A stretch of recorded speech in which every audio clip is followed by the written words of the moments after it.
And we are back, ladies and gentlemen. Thank you, Hillel Fold, live from Israel. And Yes. now joining us, Ericka, John Yes. Sitilides, the head of Trilogy Advisors, geostrategic expert, diplomat as well. John, thank you for Yes. joining us on Of the People in part 2. Welcome. Thank you for having me. It's a pleasure to be with you and your audience today. And it's a pleasure to have you. You know, we just spent the first part of the show talking about Israel and the Middle East, but your expertise is really southeastern Europe. You know, whether it's Russia or Croatia or Bosnia Herzegovina, and somewhat into I assume Asia as well. We don't spend enough time talking about that, so I'm thrilled to have you on the show, John. What I wanted to really know is because we hear about this axis, right? This new axis of China and Russia and BRICS. Iran. Right? Ish. We hear about that. Trump just got elected. How does that change in your opinion? What should we look for in terms of geopolitics, or what I call real politics, capital R, small K, when Trump takes office? Good question. Well, sort of the same thing, Richard, because geopolitics sometimes is misconstrued as the complexity of international relations. And what it really comes down to is the immutable impacts of geography on the decisions that leaders take, whether they're the leader of the Chinese Communist Party in Beijing, the leader of Russia in Moscow, the leaders of Tehran, of Iran in Tehran, but the impacts of geography, neighboring countries, and features that determine and shape those decisions. So let's break this down. You ask a very important question, and let's look first at the two hot wars. When we are looking at Ukraine, we see very much that Vladimir Putin made very clear, whether rightly or wrongly, from our perspective, that Ukraine's membership in NATO was a red line that the West and NATO should never cross. And for 15 years, the US and NATO kept pushing Ukraine's membership in NATO. And then in February of 2022, Vladimir Putin made very clear he did not fear the United States or NATO. Our deterrent capability had weakened considerably. I would say probably more than anything else after the humiliating withdrawal from Afghanistan. The prior summer in August of 21. And so we now have a hot war that has resulted in the terrible, the needless deaths of 500,000 Ukrainians and Russians. In the end, Russia will likely keep the 20% of the territory that it has occupied for nearly 3 years. They have a 24/7 wartime economy production right now under Vladimir Putin's orders, and are out manufacturing not Ukraine, but the US and NATO combined in production of artillery, of rockets, of missiles. There's really no realistic way that Ukraine can be sustained for much longer. The average age, by the way, of a Ukrainian soldier today is 43 years old. Wow. That's not an army that can withstand not just a 4 times larger size population in Russia, but remember that Putin just brought in 10,000 North Korean troops. Oh, right? And isn't China sending troops too? Well, China is not North sending Korea. troops. I thought North Korea is sending troops. Yeah, North Korea is sending 10,000 troops. What China has been doing is exploiting loopholes in the US, EU sanctions on Russia, not to ship major weapons, but all of the parts and magnets and semiconductors and components that Russia needs to build this artillery, rocket, and missile machinery in order to devastate eastern Ukraine. And Ukraine's energy infrastructure in the eastern part of the country has been laid to waste. Yeah. This is going to be a $500 billion reconstruction project. Easily. And my concern here in Washington is the U.S. does not have $500 billion to spend on Ukraine. The EU does not have it. China may, but they also have a massive debt bubble to deal with regarding real estate and construction. So we're going to have a geostrategic hole. One of the largest countries in the Eurasian continent, between Russia and the European Union for decades to come, as a result of the terrible mistakes that were made on the policy front in allowing this war to ever begin.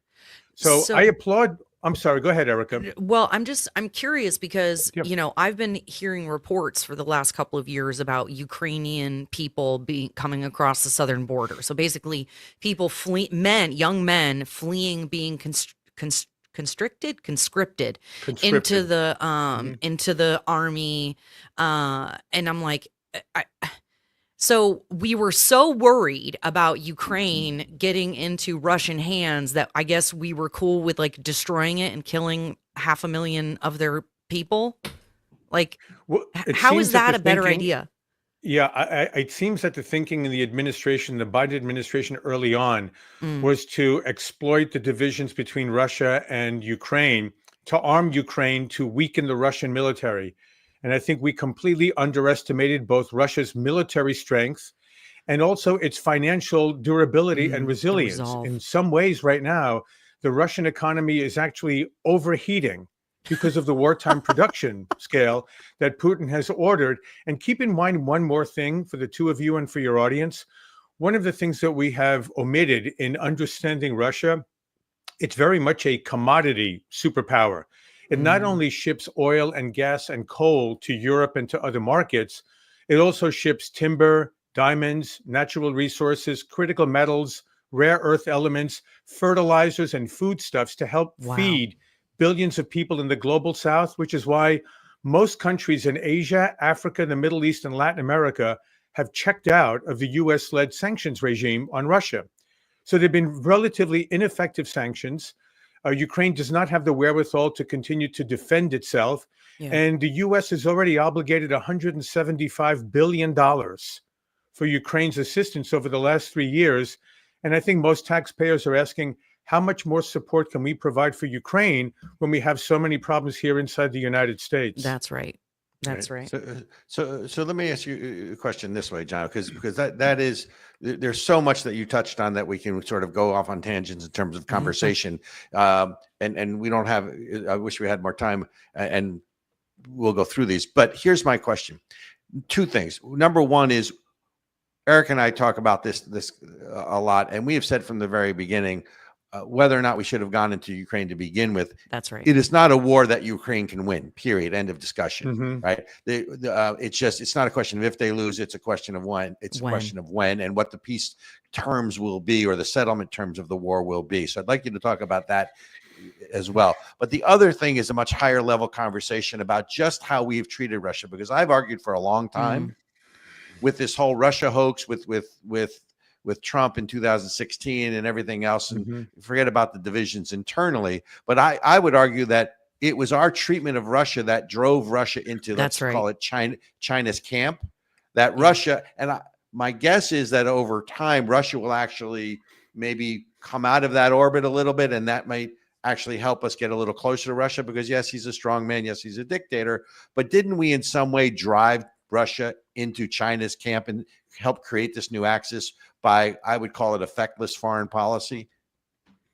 So a couple of great points that you raised there, Richard. First of all, I completely understand why the people of Ukraine wanted to defend their country, their territory, their nation against an armored assault, an armored invasion from a foreign country, from Russia. Right. The problem is that Ukraine was really in no position to be able to sustain a long-term defense against Russia. And keep in mind, Ukraine is not a member of NATO. The U.S. and the NATO alliance have no obligation to come to Ukraine's defense. This is a proxy war of choice.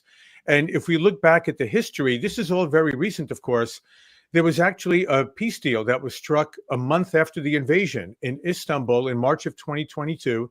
And both Putin and Zelensky were ready to sign a peace agreement. And then Boris Johnson flew from London to Kyiv, probably at the behest of the Biden administration, and persuaded Zelensky to renege on the agreement, to not proceed with that, and to count on the West to continue arming him so he's better able to defend his country until, of course, the West can no longer provide arms. That's where we are today. So it's very unfortunate. This war never should have started. Once it started, it could have been ended relatively quickly. And I think there have been some catastrophic errors in Western capitals that have now led to the destruction of at least the eastern half of Ukraine. On the second point, let's just say it's been wise, realist, strategic doctrine on the part of the United States to ensure that Russia and China are never closer to each other than either one is to the United States. And that was really the driving force between the Nixon strategy in the early 1970s of befriending the communist regime in China when we were going through a Cold War with the Soviet Union. And so we drove a wedge between those two countries and befriended China, relatively speaking. I mean, they are still a communist party, and we'll talk about them before this is over, because that's really the most important strategic danger facing the U.S. and the West. We talk about Russia, but Russia is not a direct threat to the U.S. the way China is. But I think we have made mistakes going back to the Bush administration. Again, their push for both Ukraine and the Republic of Georgia, a small republic in the Caucasus Mountains, a former Soviet republic, to join the NATO alliance that Russia felt would have undermined its strategic interests in that part of the Eurasian continent. And then increasingly over the last 10 years, a sense on the part of Russia that all of these color revolutions that we were supporting in Ukraine, in other parts of Eastern Europe, and even in South Asia, and even the Arab Spring, and all of those revolutions were of concern to Russia. So we have in some ways driven them closer to China. They've also opted tactically to be closer to China. I'm not sure there's much that we could have done in the last several years to pull them back, except maintain a dialogue with them. And I think one of the great errors of the Biden White House has been to cut off any direct communications between Biden and Putin for the last 3 years, when we have open communications with the most notorious dictator in the world, and that's Xi Jinping, which our business and investor community expects us to have because of the economic and financial interdependence of the two largest economies in the world. So hold that thought. So John, hold that thought, because I do want to segue to China. But what I'm hearing you say, though, is that even going back to the Bush years, sort of the hubris we had about exporting democracy, and certainly to cultures that may not have the bedrock foundation to support a democracy, whether it's Iraq, whether it's Afghanistan, whether it's trying to sort of westernize Eastern European countries that don't have that bedrock foundation, has created this problem. Let me shift to China real quick, because I've certainly argued that part of the problem here is that China for the longest time has been at war with us, and we are not in war against China, in the sense that we don't acknowledge that they're at war, whether it's their investment in the Southern Hemisphere, whether it's the support now for Iran and for Russia. Talk to me, or talk to us, listeners, a little bit about what's really going on in China, because to most of us, I'm certainly not a China expert. There's a concern about Taiwan, whether they go into Taiwan, since obviously the U.S., based on all the war games, would not be able to respond in any sort of timely fashion to really forestall that. But also, we see China as this monolithic country, and I know there's a lot of things going on in China behind the scenes. So how does the Trump presidency, upcoming Trump 47, or President Trump 47th president, affect that? And what's really going on in China with regards to the war against the U.S. that anybody who's paying attention should really see? Yeah, one of the saddest aspects of the U.S.-China relationship that we see today is that the Chinese Communist Party has been relatively open about its ultimate aims. All one has to do is go to the Chinese websites, the Chinese government websites, look up the speeches, put them into Google Translate or DeepL, and read them in English.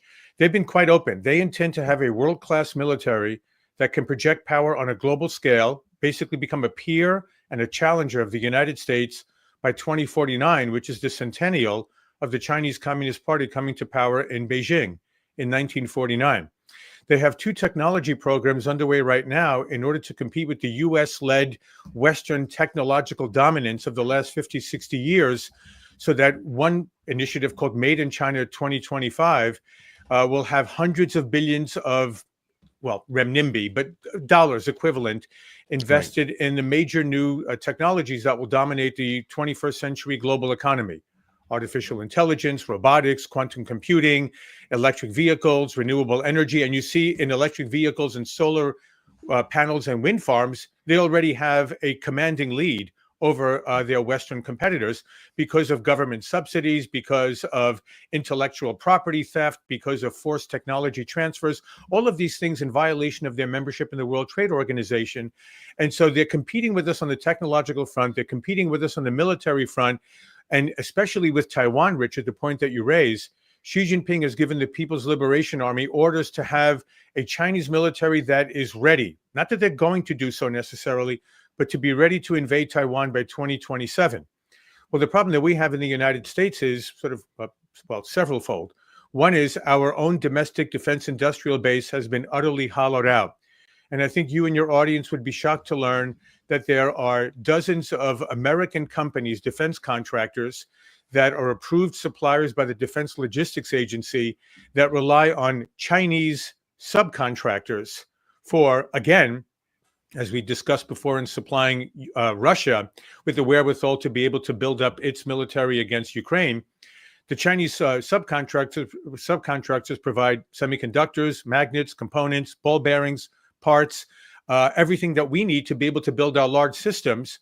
So in the event of a diplomatic crisis over Taiwan, I wouldn't be surprised if the Chinese Communist Party informs Washington that there are several supply chain hiccups in everything that we need to maintain our own domestic military capability and to protect our allies in the Pacific region. But I think what's going to be interesting with Trump coming to back to the White House is that the trust that maybe he had in Xi Jinping before COVID is gone.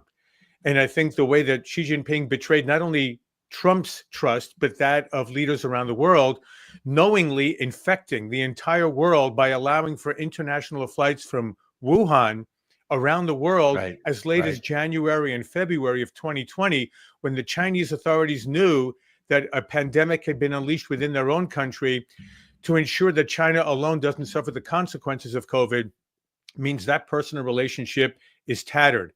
And I think also in terms of trade, Trump is very serious about imposing high tariffs, not only on electric vehicles, but a whole host of goods that will affect our industrial base and Trump's capacity to rebuild the worker base here in the United States. So I think we're in for rough patches between Washington and Beijing, but really because of Beijing's nefarious and aggressive activities, both against its neighbors, geopolitically, and on the international commercial front. And there's no question that China is public enemy number one, in my opinion, to the United States, and they are vying for hegemony against the U.S. Anyone who's looking at that is, has to see that. I guess the thing that concerns me, John, and you touched on it as well, is the supply chain, and it's not just the those kind of parts. It's the commercial off-the-shelf software that China has in this country. It's the supply chain on medicine. It's they bought they're buying up into not only farmland here, they're buying up manufacturing. There's a large pork producer. There's just so many things that China is sort of insidiously sort of inserting themselves into the U.S. economy. That's a concern. Not to mention all the underground Chinese police bases and the spy balloons floating all over the country and all the other stuff. And one more thing that we would be remiss if we did not mention what they're doing to destroy American society from within by the export of fentanyl precursor materials and pharmaceuticals to the Mexican cartels. The Chinese government controls everything that goes in and out of that country. They could shut down the fentanyl operations today if they wanted to. They have chosen to destroy us and corrode us from within and to sow division inside this country, as you correctly note, Ericka, through social media, through a whole host of other nefarious operations. Yeah, and it's like it's not hidden. They're not hiding it. No, they're not hiding it. This feels like a hot war just because there's not, tanks and soldiers. I don't know how this isn't war. Well, it's non-kinetic so far, and we pray that it stays that way. I don't think any sane person wants to see a war between the United States and China, which would be catastrophic for both sides. But as an American, especially concerned about my fellow Americans, but I would say this is very much a cold peace. And this is probably going to stay this way for quite some time to come while we try to address two hot wars, the Middle East, of course, and Ukraine. And we haven't even touched on a number of wars in different parts of the world that may not be of strategic consequence to the U.S., but let's not fool ourselves. War is a condition that is taking place in parts of South America, in parts of Africa, in parts of South Asia. It's a terrible situation. Well, go through that, John. John, go through some of those. Well, if we look at the Congo, for instance, which is the largest country in Africa, there's been a war going on there for 20 years. Millions of people have been killed there, but it's a relatively obscure war from a strategic perspective. I mean, it's important now in terms of natural resources, cobalt and other rare earth elements that we need for the technological economy that drives the West and our Asian allies and our European allies. But there's a horrific war taking place there amongst various tribes. We have a war taking place between Ethiopia and Eritrea and the Horn of Africa in the eastern part of the continent. We have, of course, ongoing guerrilla activities in Colombia and Peru. And in South Asia, we still have very difficult situations between Pakistan and Afghanistan, between India and Pakistan, and even in Southeast Asia. Wasn't there, and isn't there, oh gosh, which countries is it? Isn't like Brazil trying to like take over or like invade one of the countries next to it because it's got a bunch of oil or something? It's not Brazil, Erica. It's Guyana has these massive oil reserves right off of its northern coast, and Venezuela next door has been threatening to invade Guyana just to overtake this western slice of territory and then the exclusive economic zone in the Caribbean Sea that comes with that territory in order to absorb Guyana's oil reserves. Well, and it's like you guys plundered your own opportunities. You guys screwed up and squandered your own resources. So now instead of, I don't know, taking a, time for self-reflection and thinking, are we managing ourselves well? We're just going to go steal other people's stuff. Welcome to socialist dictatorship in Caracas. Well, and I it's interesting that you had mentioned the different things about Africa as well, because those people just don't know that these things are going on. And it's like you said, that is going to affect everything in the economy. It affects the supply chain of every single piece of, your phone, my microphone, the computers that we're on. You may not think unrest in Africa or Asia is a problem, but it's coming to your doorstep eventually. And when we deal with the reality that our mobile devices and smartphones derive the cobalt they need to be able to operate from mines in the Congo that essentially use child and slave labor, right? All anyone has to do is a little bit of research on their own. Right. And it presents a moral conundrum for those of us who enjoy this exceptional quality of life in the West. But if we go back to where all of these materials come from, they're extracted in very horrific ways. And the same thing applies to solar panels and wind turbines. If one looks at the ingredients that are required to build these parts, it's not clean energy at all. It's actually very dirty, environmentally dangerous. The end product may look clean, and that's a whole different discussion about what mistakes the West is making. Basically, energy suicide because of sort of self-motivated energy poverty, when we should instead be energy abundant, energy resilient, and energy independent. I like it. John, my response to you is why let facts get in the way of a new religion?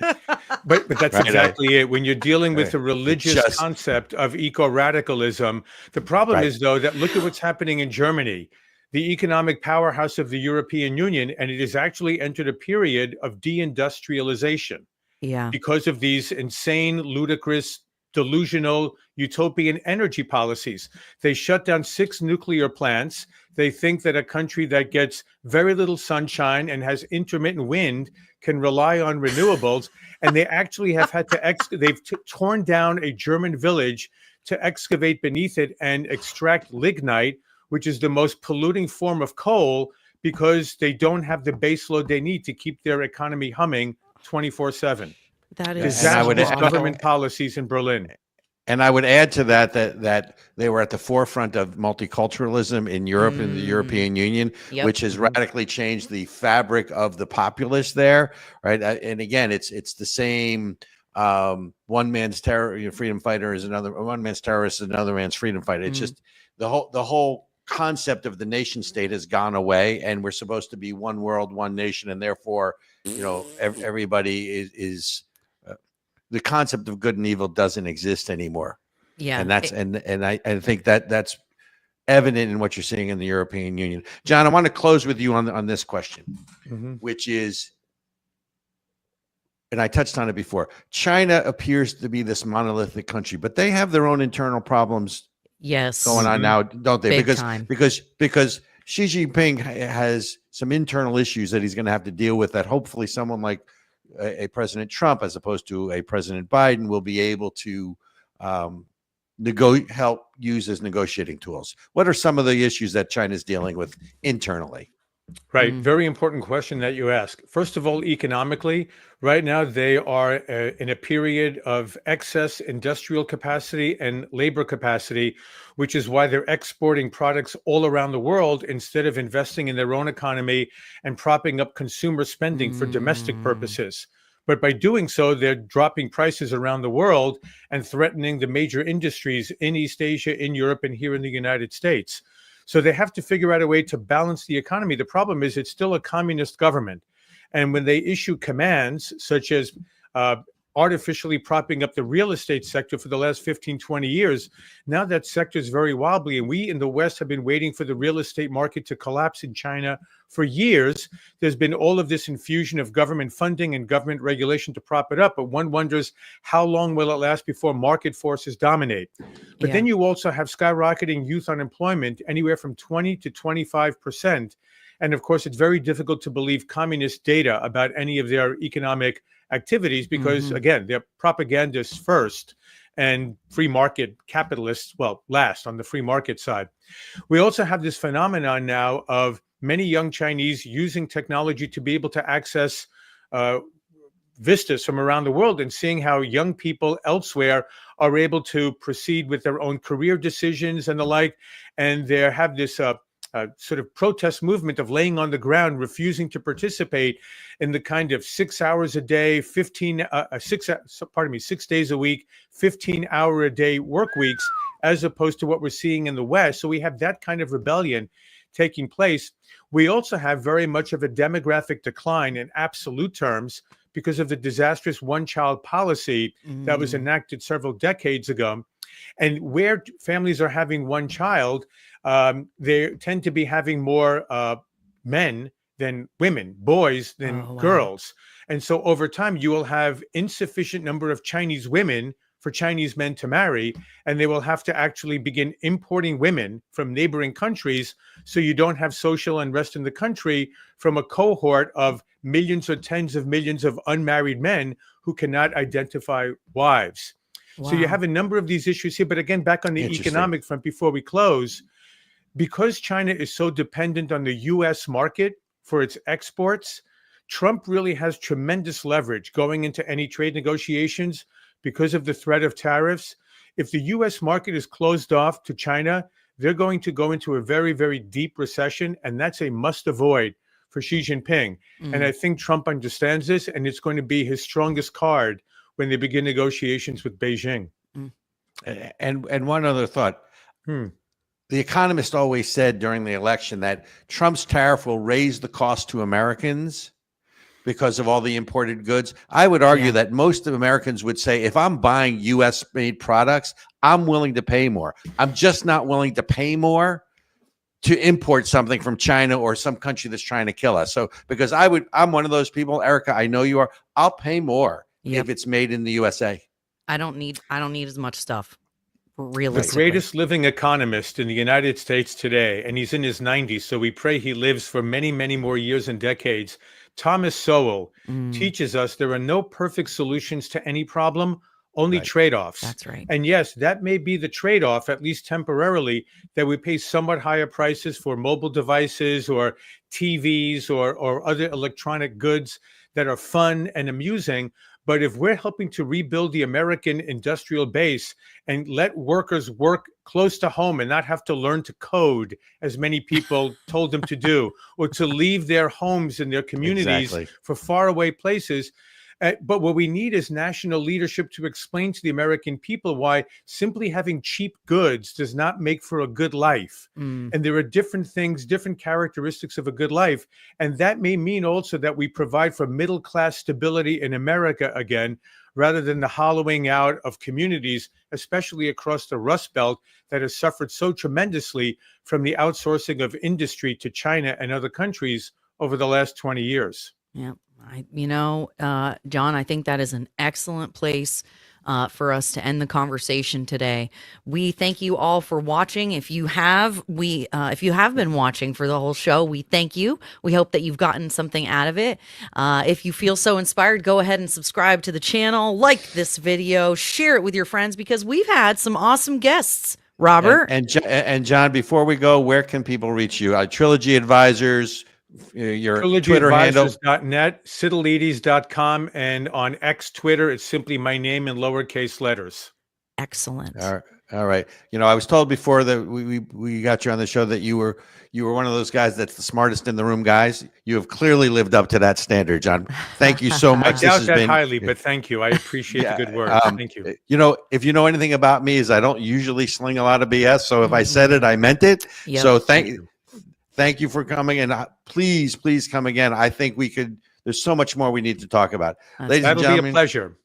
John Sitilides, Trilogy Advisors, Robert Chernin Ericka Redic of the People. Thanks for staying with us this week for our special edition. We'll see you next week.